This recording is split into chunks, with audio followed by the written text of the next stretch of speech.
আচার আসর আয়োজিত এবারের বাৎসরিক পরীক্ষায় আপনি তো সেরা 20 জনের মধ্যে একজন হয়েছেন এবং বেস্ট অ্যাওয়ার্ড পেয়েছেন।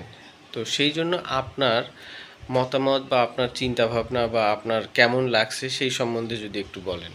হ্যাঁ, আমি এই কুচিগাছা আসলে এই পরীক্ষায় যে 20 জনের মধ্যে একজন হয়েছি সেটি জেনে আমি খুবই খুশি হয়েছি। এবার পরীক্ষা আর অতি পড়াশোনার চাপের জন্য আমি কম সময় পেয়েছিলাম প্রস্তুতি নেওয়ার জন্য। তবুও স্যার আমাকে যেই হিসাবে শিখিয়েছেন সেই হিসাবেই আমি কাজ করেছি আর এই পজিশনটা লাভ করেছি।